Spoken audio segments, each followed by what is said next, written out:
I combine my passion for mental health, burnout prevention, and resilience from a deeply personal place. That journey really began quite a few years ago now on an absolutely miserable February night. I walked out the doors of the emergency room of a large trauma hospital, and I was the most exhausted I have ever been in my entire life. I had just worked a 36-hour shift in the cardiac care unit of that ER, admitting critically ill patient one after the other after the other. I know there are people in this room who've had too many of those nights in the last 2 years. And when I got home to my dark, lonely little apartment, I let myself in the door. I didn't even turn the lights on. I just threw my stuff on the ground, and I lay down on my back in the dark on the hall carpet, and I just cried. I had no idea how I was going to make it through the rest of the week, much less the years that remained in my emergency medicine training program, not to mention decades as an emergency physician. I'd been diagnosed with depression at that point by my doctor and had been put on antidepressants. And it wasn't until years later that I came to appreciate that actually my primary diagnosis probably was severe burnout, which we know is just rampant in medicine and in healthcare. And again, it wasn't until years later that I came to realize that these other strange symptoms I'd been having were actually trauma-related symptoms, related to the things that I had witnessed in my work in the ER.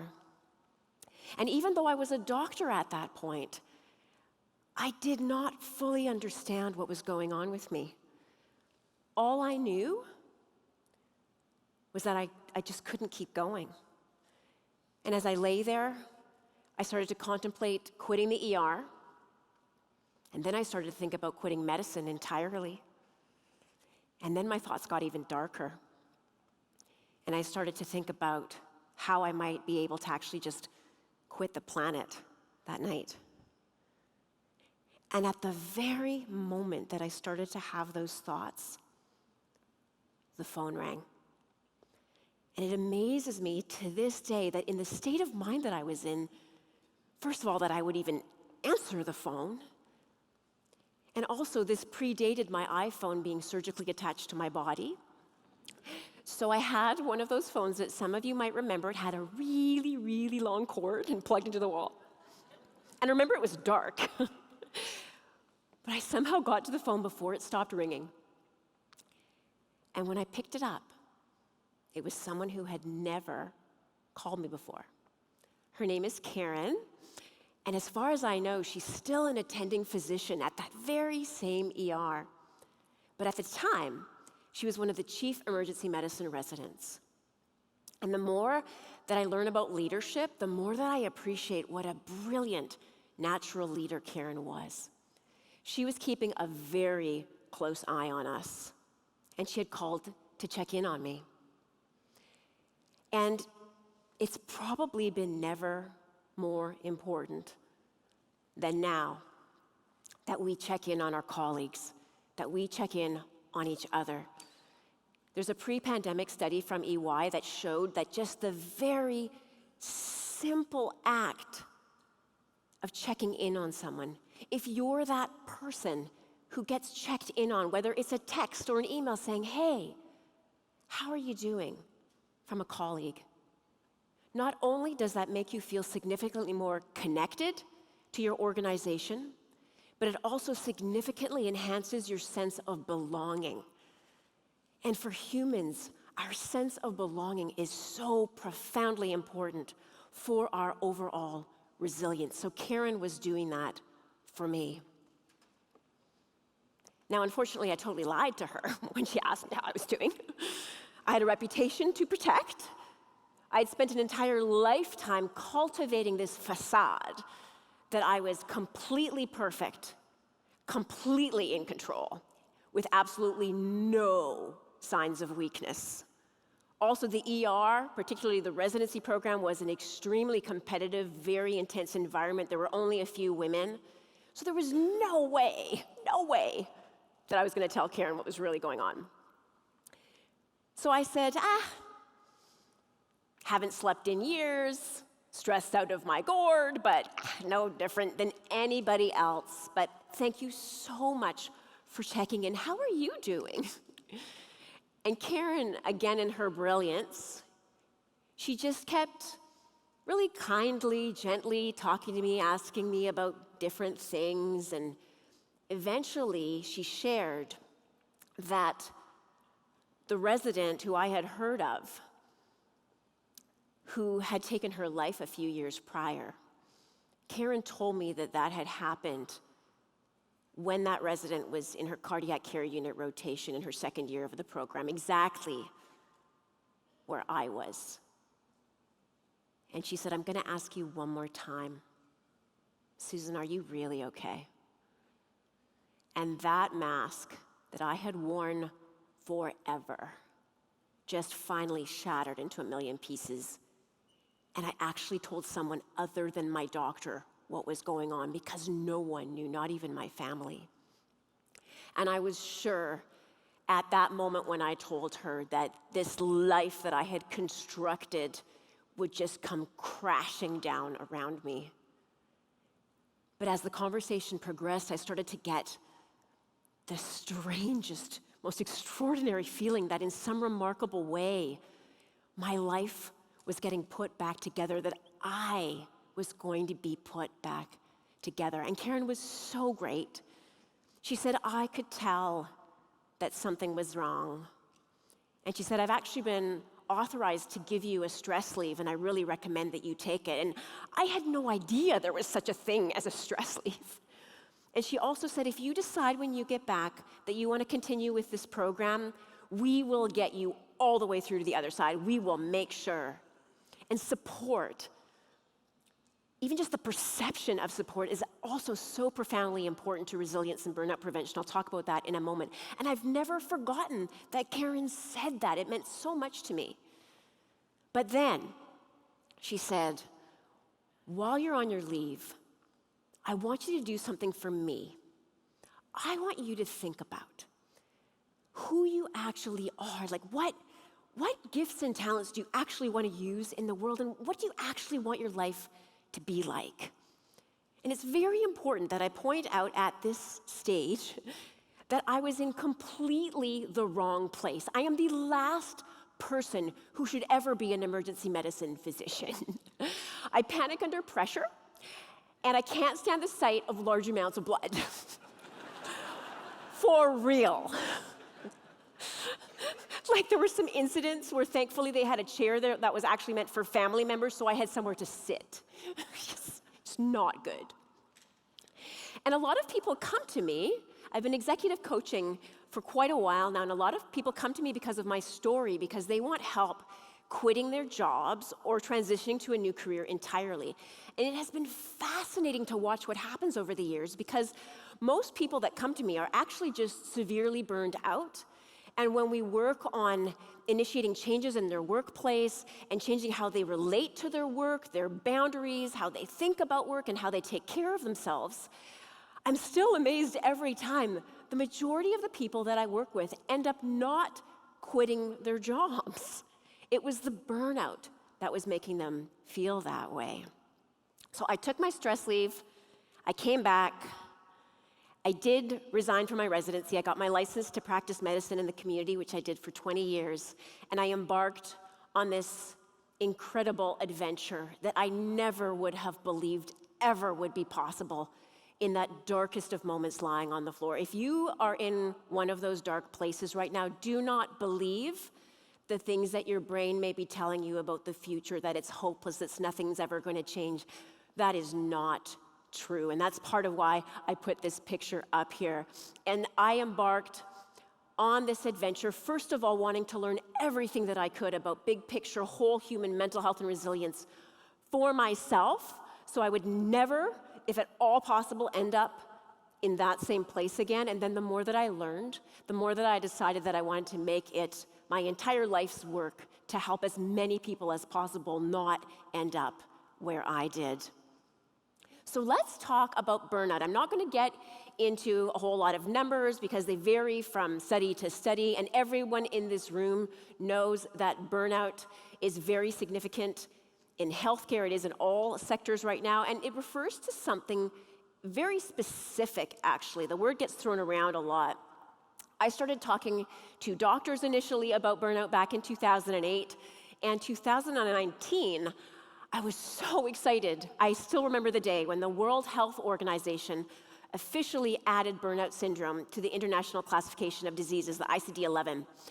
Now, it's important to point out that burnout is not a disease. It is also not a formally diagnosable mental illness or mental health disorder. Rather, it is a clinical syndrome, so it's a cluster of symptoms that occur in a predictable pattern, and it's classified as an occupational phenomenon. And that's because for burnout to be present, there has to be chronic work-related stress. And when we look at causes of burnout, how to prevent it, how to resolve it, we need to think about it at 3 different levels. The first is the larger organizational level, and I'm going to be talking about some of the factors. And then we look at a team level, which shares similar factors to organizational. And then we look at the individual level. As I mentioned, there are very significant things in terms of how we relate to our work and how we take care of ourselves that make us more vulnerable. But historically, for a long time, we just looked at the individual. And we focused, we being sort of the society at large and organizations, focused on well-being support for the workforce, which is still really, really important. But to really move the needle on this and to create a big change in terms of the numbers of burnout we're seeing, we have to look at it primarily actually at the organizational and team levels. So for burnout to be present, there must be 3 very specific components. And what I'm sharing here with you today, this is for information purposes. This is not for you to be diagnosing yourself with burnout or diagnosing other people with burnout, as tempting as that may be. That is the role of a qualified professional. And also, I really want to emphasize that if you're feeling unusually exhausted or you see yourself in this description or you're just not feeling yourself, the first step to take is to see your doctor. I have a friend who a couple of months ago was absolutely sure that she was burning out, but thankfully she went and saw her doctor first, and thankfully that doctor ordered blood tests. It turned out she had iron deficiency anemia, and that is why she was feeling so profoundly tired. And so going to a counselor was actually not what she would have needed. So you have to first see your doctor, make sure it's not something else. So emotional exhaustion is the huge hallmark of burnout that people tend to notice the most. Again, there are biological things that can mimic this. We know, for example, that depression and burnout often will coexist, especially at the more severe end of the burnout spectrum. That's what I had. And the treatment approach to burnout versus depression is different. So you want to distinguish between the two. Also, other things like hypothyroidism can cause profound fatigue. The second component is a real personality change. And other people in your life will often comment on this, and it's often children, before you realize that it's a problem. And the personality changes specifically with respect to how you're feeling about your work. You start to feel more resentful. You start to feel more negative. Maybe you're somebody who normally would not consider yourself a complainer, but you've started complaining about your work and you can't seem to stop and it's bothering you. That's a flag for burnout. The depersonalization component of this is something that's quite recognizable in a healthcare context. I would always know when I was starting to teeter on the edge of burnout, when the way that I felt about patients started to shift, when I started to feel more irritated by them, when I wanted to just rush them through, get them out the door, and they started to feel like really stressful obstacles that I had to survive so that I could get to the end of my day and go home. That is how that depersonalization presents, and that's how it presented for me. And if you're not in a clinical context, it would be maybe with clients or with your colleagues. And finally, the third hallmark is reduced productivity and efficacy, significant, and also a decreased sense of personal accomplishment. So in the past, you might have felt really good about your ability to do your job. You may have felt before that you were a really good fit, but lately, you started to question it. You're not sure if you're in the right place, and you started to think a lot about quitting. Again, that's a flag for burnout. And if at all possible, if you're in a really tough place and having a very tough time, ideally, that's not the time to be making major life decisions. The best thing that you can do if you're feeling like that is to reach out, get help, get support. The most resilient people are not people who white knuckle it on their own. They are the people who use the resources and networks available to them. So in terms of those work-related drivers that I talked about earlier, this comes out of landmark research that still stands to this day by burnout heavyweight researchers Christina Maslach and Michael Leiter. The first, not surprisingly, is work overload, which we've seen across all sectors in the last 2 years, but of course, especially in healthcare. Now, the second one people aren't always that aware of, and that's the fact that when we lose control, or when we feel we don't have control over our work circumstances and how we do our work, that is really stressful for us as humans. The more control we feel we have, the more resilient we are. And I know we have a lot of leaders in the room today, and so I'm speaking to you as leaders, but I'm also speaking to everyone in the room, clinicians, suppliers, also just as individuals. So for yourself, I encourage you to identify where in your work could you take back some control? Maybe through your schedule, or maybe through how you approach your work. It's important to get creative and think about this and tell your leaders about this. And same thing if you are a leader. Ask what people need. In this time in history, it is absolutely critical, and especially in healthcare, that we have a two-way conversation, that the workforce has continual opportunities to give feedback and to share what they need, what would help. They are typically the biggest experts on that.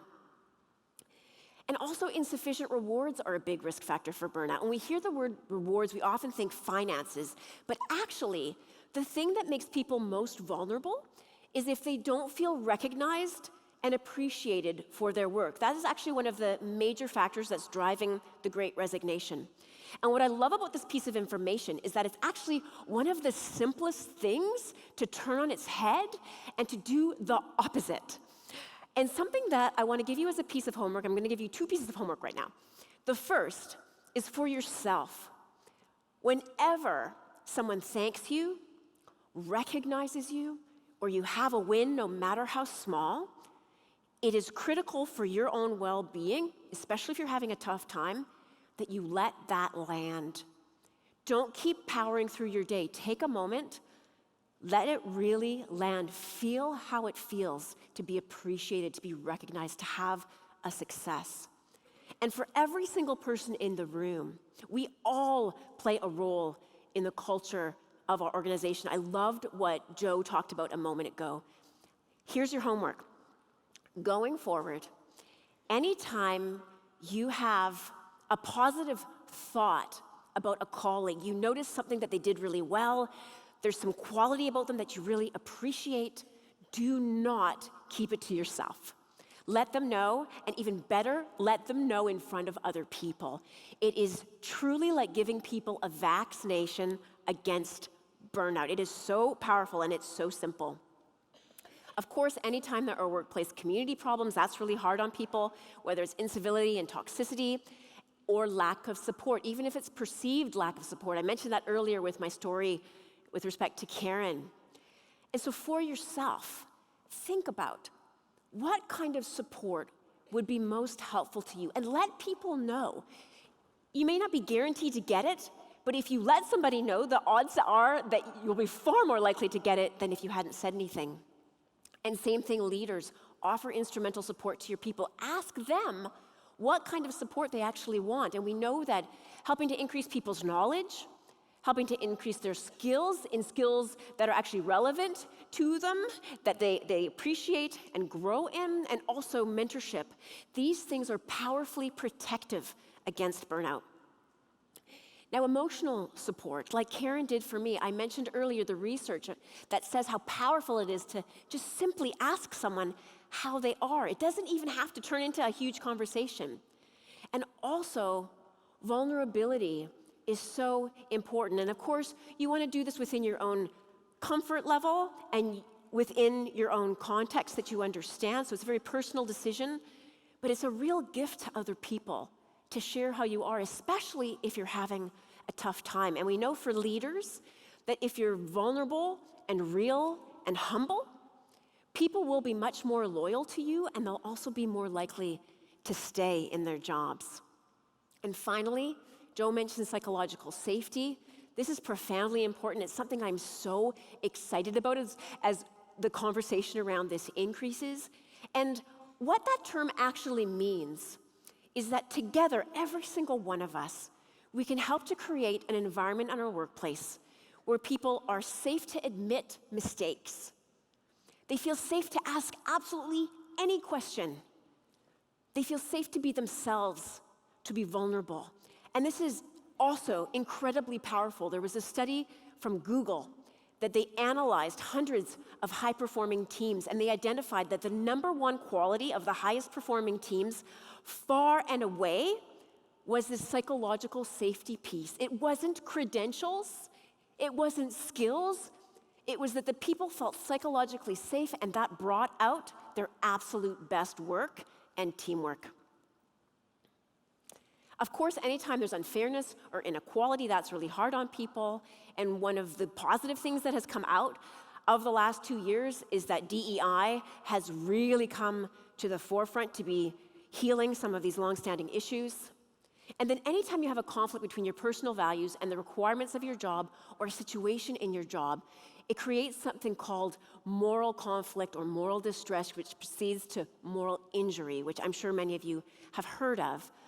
And this also is extremely prominent in healthcare because it's been so hard. The kind of healthcare that we have ideally wanted to deliver has typically simply just not been possible, particularly in the last 2 years. And that is very, very hard on us in this field because we care so deeply. And so again, really important if you're really feeling the impact of this, to get support, to not try to go it on your own. So, the way forward. And some of you may be familiar with this document. I want to tell you about it. It's the 2022 Healthcare Workforce Rescue Package. It was created by the Dr. Lorna Breen Heroes Foundation. And I want to share with you, and some of you are probably already doing these things, and this will reinforce that for you, but some of you may be inspired by some of these suggestions. These are extremely highly evidence-based actions, 5 of them, that leaders can take right now. They're designed to be implemented really quickly, within 3 months, to support the healthcare workforce. And I have allinforhealthcare.org there. That's an associated organization, and they have, if you go to their website, there's a webinar there with some of the experts that put together this package, and it's just a fantastic discussion about really specific ways you can implement this in your organizations. But I want to share some of the highlights. So this was an expert group together with the National Academy of Medicine, and I want to emphasize that this isn't just for leaders. The changes that I'm really excited about that are going to be coming in healthcare, every single one of us here, every single one, has a role to play. And so you will see yourself likely in some of these points.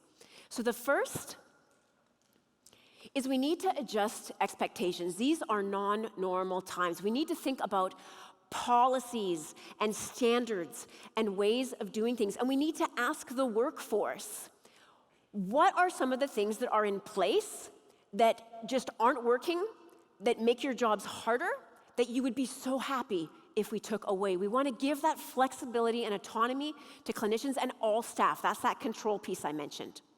Also, forgive me, I did not come up with this headline, this bullet point, but we need to get rid of the stupid stuff. And bureaucratic tasks, we've known for a long time in healthcare, are the #1 driver of burnout. And quite remarkably, even over the last 2 years when research was done, they found that COVID isn't even the #1 driver of burnout in healthcare right now. It's still bureaucratic tasks. And something that's really exciting is that we have typically nurses and doctors working at about 30 to 40% clinical capacity because so much of their time is spent on administration. So if we can reduce that, We could even effectively double the size of our clinical workforce without even hiring anyone new, but by just freeing up their time. And that's through rapid improvement processes, getting rid of low-value stuff, asking people, what is the low-value stuff that we need to get rid of, and partnering clinicians closely with IT for those changes. Oops, that is actually the wrong point. But what the third point is supposed to be is to get really creative with how you do staffing. Getting non-clinical staff supporting clinical staff, creating new kinds of shifts, get really, really radical. You could do shifts that are just 2 hours long that people would be happy to pop in and do at really critical, high-volume times. Bring in students, bring in volunteers, increase the scope of people based on their skills. I'm sure you're already doing so many of these things, but this is a time for great creativity. Another thing is to delegate a well-being executive. Many organizations right now, you don't have the resources to bring in somebody to actually become a chief wellness officer. Instead, delegate for now a senior leader. It's critical that whoever it is has the ability to make operational changes. They have to have operational authority because you're going to want to do two things. You're going to want to increase resources that are available to support your people, but you also want to be able to make those critical systemic changes as quickly as possible. And finally, employee assistance programs are a wonderful foundation, but they're no longer enough. And thankfully, there are very simple, again, creative things that you can do that can start to have high impact very quickly. I've heard a lot about people bringing mental health counselors actually on site, onto the wards, where people can access them during their breaks. Peer support programs, we know from the research, are powerfully important. They're very, very effective, and there are great ones like I like peerrxmed.com. That's a free resource for anyone in healthcare. You sign up with a buddy, and it helps you to support each other. I love the concept as well of psychological first aid training. We need that for everybody ultimately in organizations, but start with your managers so that they know how to talk to someone who's struggling. They know how to support them. They know what to do. And finally, we absolutely must together commit to removing the stigma and shifting the culture around mental health, to make it okay to not be okay, because quite frankly, most of us are not okay. But today we are standing in such an exciting, huge opportunity. Now is our opportunity to heal our systems and to heal our healers, to make healthcare stronger and better than it has ever been. I feel that coming. Everyone in this room has a role to play as we move forward. We are all in this together, and we will do this together. Thank you so much.